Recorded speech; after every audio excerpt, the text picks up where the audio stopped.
한국 국정원이 그야말로 그 중국 정부 손바닥 위에서 놀았다고 보는 거죠. 이 사건에 대해서는 완전히 놀아놨던 거죠. 지금 국정원도 이미 알았을 거예요. 중국 정보기관에서 다 파악하고 있었다는 거를 이미 이제는 알았을 거예요.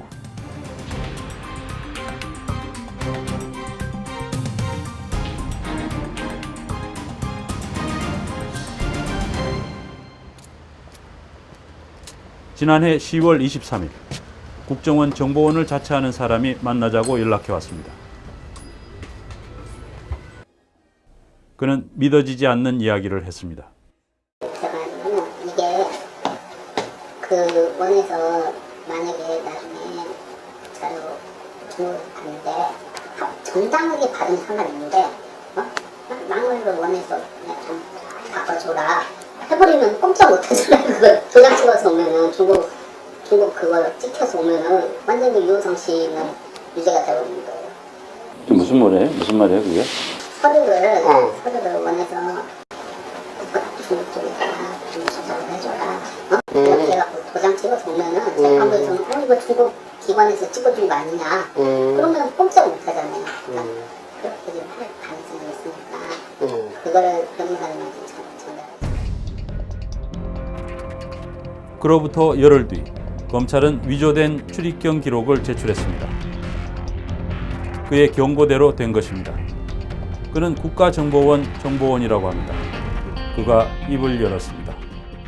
10월 23일 날 나한테 위조된 서류가 올 것이다. 이렇게 이야기를 그 당시에 했어요. 했죠. 그리고 이제 실제로 그 11월 초에 돼가지고 실제로 그 위조 서류가 지금 법원에 제출이 됐는데 그 당시에 그걸 어떻게 아셨어요? 중국에서 저희 그 도와주시는 정보기관 쪽 사람이 알려줬어요. 내용. 서류 위조하고 다니고 있는데 이거 이런 식으로 하면 큰일 난다고 빨리 가서 얘기를 하든가 뭐 말이라도 해놓으라고 지금 다 보고 있는데 뭐 모르는 것처럼 중국 땅에서 서류 위조하고 있냐고. 연변 조선족 자치조 그 현급씨는 그 중국 말고 그러니까 북한 쪽 공작원들이 한국보다 더 정보력이 센 데인데 그쪽에서 대놓고 접경 지역에서 위조하고 다니고 있는데 북한 쪽도 이미 다 알고 있었던 거예요. 이렇게 서류 위조하고 다니고 있다. 그러니까 무슨 간첩을 잡는다는 데가 협조자들이 중국의 땅에서 다 노출됐고 그거를 중국에서 경보를 계속 날리고 있는데도 무리수를 뒀는데 지금 와갖고는 원에서는 모르고 있다 그러면은 뭐 말 그대로 협조자를 팔아먹은 것밖에 안 되는 거죠. 그는 위조된 문서가 제출되기 전 중국 전산망을 통해 유성 씨의 기록을 확인했다고 합니다. 우리 중국의 협조자를 통해 갖고 제가 관심이 좀 있는데 한번 좀 열람을 해보자 하니까 그 출입경 기록을 5년, 10년, 15년, 20년 단위로 권한으로 발급을 하거든요. 그러니까 20년짜리 기록을 다 보는 사람은 기관의 장급이고 보통 직원은 10년에서 15년 걸 끊어주는데 저는 이제 10년만 보면 된다 했어요. 나머지는 공소시효가 있으니까 필요도 없으니까 보니까 가장 마지막이 입으로 끝났다고. 입으로. 그러니까 그 전에 거 2개 입으로 돼 있다는 거죠. 그가 중국 전산망에서 확인한 기록은 입. 북한에서 중국으로 3번 연겁 후 들어간 것으로 되어 있었습니다. 나중에 변호인 측이 제출한 기록과 같은 것이었습니다. 뿐만 아니라 그는 중국과 정보교류 체제가 되어 있는 북한 쪽의 기록도 볼 수 있었다고 합니다. 그거는 이제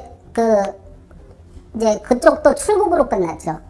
북한에서 출국한. 그렇죠. 그 10시인가? 10시 이전에 출국한 걸로 끝났죠. 거기서 끝났어요. 들어온 거는 그 이후에 들어온 건 없는 거죠. 그는 자신이 본 북한 측 기록에는 북한 측 회령세관에서 나간 시간이 10시 이전이었다고 합니다. 실제로 유성 씨가 중국 쪽 삼합세관에 들어온 시간은 10시 24분으로 기록되어 있습니다. 양쪽을 다 확인해 본 거예요. 중국 쪽도 확인해 보고 이제 북한 쪽도 확인해 보아서. 그러니까 유성 씨가 한 번만 북한에 들어갔다가 나왔다 이거네요. 지금. 그렇죠. 그때 그 시간이 이제 북한에서 나온 거는 9시 정확하게는 기억이 안 나는데 9시 단위로 끊어져 있었어요. 적어도 제가 볼 때 유성 씨가 이적 행위가 있었냐 없었냐에서 볼 때는 이적 행위가 있는 사람이 자기 가족을 한국으로 데리고 오지는 않죠. 어떤 간첩이든 간에 한국에서 정보를 가져가든 뭐 빼돌리든 간에 자기 가족을 끌어들이는 간첩은 없죠, 상식적으로. 유성 씨의 실제 기록을 확인한 뒤 중국의 공무원인 협력자가 국정원이 위조 행각을 벌이고 있다고 경고했다고 합니다. 계속 주시를 하고 있다가 어느 순간에 결정적일 때 잡는 게 그 공산국가 정보기관들의 특징인데, 자국의 공문서를 위조해갖고 어찌됐거나 이런 중국 땅에서 문제를 일으켰다 싶으니까 중국에서도 넘지 말아야 될 선을 넘었다 판단한 거예요. 그때부터 경고를 계속 한 거죠. 원에서도 충분히 인지를 했던 거고요. 근데도 정말 무리수를 뒀던 거예요, 이 사건은. 경고를 어떤 식으로 줬을까요? 예를 들어 갖고 우리 동북 삼성 같은 경우가 심양 영사관이 관할이거든요. 심양 영사관 영사한테 할 수도 있고, 그 한국에 있는 주중 대사관의 그 외교관을 통해서도 할 수도 있고, 여러 가지 방법이 있어요. 작년 그 박근혜 대통령 방문 이후부터 그 한국하고 중국하고 정보기관 사이에 파이프라인이 생겨갖고 굉장히 좀 업무 교류가 굉장히 있었는데, 제가 볼 때는 이 사건으로 인해 갖고 중국 정보기관에서도 이제 기선제압을 하겠다는 그런 뉘앙스도 좀 있는 것 같더라고요. 한번 손을 보겠다 대놓고 이 지역에서는. 그는 국정원 직원에게 위조 사실을 알렸지만 그뿐이었다고 합니다. 개인적으로 아는 그 수사기관 직원들한테도 야 이거 위조가 됐다, 검찰 쪽 자료가 전혀 안 맞더라, 그러니까 다들 조용히 하고 있는 게 좋을 것 같다고, 우린 그냥 지켜만 보자고 얘기를 해서, 제가 그때는 그냥 수사기관 쪽엔 더 이상 얘기를 안 하고, 이건 뭐 위조는 범죄니까 그 유성 씨 변호사 쪽에 이게 서류가 위조가 돼갖고 지금 하고 있는데, 이거는 뭐 간첩을 잡으려는 게 아니라 만들려는 것 같다고 얘기를 해준 적이 있어요. 그래서 저한테 먼저 와서 말씀하셨고, 예. 그 다음에 이제 변호사들한테 또 가서 그렇죠. 말씀하셨군요. 타 언론사는 믿을 수가 없어갖고 얘기를 하면은 보도 안 나갈 가능성도 있고, 도저히 믿을 수가 없어갖고 그나마 좀 믿을 수 있는 데를 정해서 얘기를 했죠. 실제로 위조된 서류가 제출된 뒤 변호인은 법정에서 자신들에게 위조된 기록이 올 거라고 경고한 사람이 있다는 것을 밝혔습니다. 국정원은 위조된 출입경 기록을 제출한 뒤 위조 논란이 일어나자 두 번째, 세 번째 위조 문서를 계속 만들어냈습니다. 그리고 지금 국정원은 자신들은 위조 문서인지 몰랐다고 변명하고 있습니다. 국정원이 모른다는 게 말이 안 되는 거죠.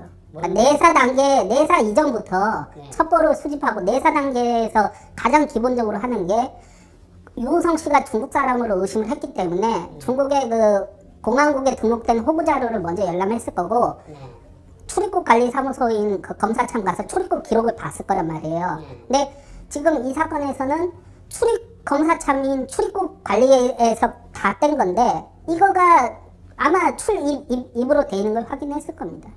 저도 그걸 봤고, 그 당시. 이렇게 얘기할 수도 있습니까? 한국 국정원이 그야말로 그 중국 정부 손바닥 위에서 놀았다고 보는 거죠. 이 사건에 대해서는 완전히 놀아놨던 거죠. 지금 국정원도 이미 알았을 거예요. 중국 정보기관에서 다 파악하고 있었다는 걸 이미 이제는 알았을 거예요. 네. 지금 뭐 그쪽에서 움직이는 사람들은 뭐 더 이상 이런 국정원을 믿고 하겠냐 이거죠. 이미 노출이 다 돼버렸기 때문에 기존의 정보원들은, 그쪽 길림성 쪽 정보원들은 더 이상 활용을 안 하는 게 그 사람들을 위해서도 맞다고 생각합니다. 중국 정부에서는 어찌됐거나 자국의 땅에서 일어난 그 간첩 행위로 보고 있고, 원에서도 이미 다 알고 있었고 경고를 이렇게 했음에도 불구하고 이런 식으로 무시를 했다고 지금 생각을 한 것 같더라고요. 그렇다면 이 위조 사태에서 검찰은 도대체 무슨 일을 한 걸까요? 검찰에서 이제는 제가 볼 때는 검증할 만한 이제 힘이 없다고 보고 있습니다. 이 사건, 적어도 이 대공 사건 같은 경우는 검증할 만한 능력도 안 되고, 뭐 인력도 안 되고, 실력도 안 되고, 그래서 그냥 받는 대로 그냥 믿고 했다가 이제 사고가 나니까 모든 책임을 국정원에다가 몰아붙이는 게 아닌가. 그리고 국정원, 제가 하고 싶은 말은 국정원 직원들이 굉장히 청렴하다고 저는 지금도 믿고 있어요. 근데 아주 일부, 특히 그 수사권을 가진 일부 아주 그냥 진급에 환장한 직원들이 이런 사고를 터뜨려 놓고 서류를 바꿔갖고 무슨 간첩을 만든다는 게 무슨 60년대도 아니고 지금. 이거는 그 사람들은 구속이 돼야 된다 생각합니다. 지금 이제 저하고 사실은 좀 위험한 인터뷰를 하신 건데 네. 인터뷰를 하시겠다고 마음을 먹게 된 이유는 뭡니까? 그 이 사건으로 인해서 좀 국정원이 좀 그 잘못된 거는 관행을 좀 버리고 좀 개인적으로 좀 강하게 좀 바뀌었으면 좋겠다 이겁니다. 적어도 이 정보력 같은 경우는 어떻게 그 일개 정보원인 저보다도 이 사건에서는 굉장히 밀렸거든요. 중국 정부에서 다 가지고 논 건데 그걸 모르고 있었다는 것도 말도 안 되고 서류를 이렇게 바꾸면 변호사 쪽에서 입증을 못 할 거다 이런 식으로 검증을 못 할 거다 이런 식으로 안일하게 생각한 것도 다 잘못한 거니까 좀 이 사건을 좀 계기로 해서 좀 더 그 활발하게 그리고 더 확실하게 좀 해줬으면 좋겠다.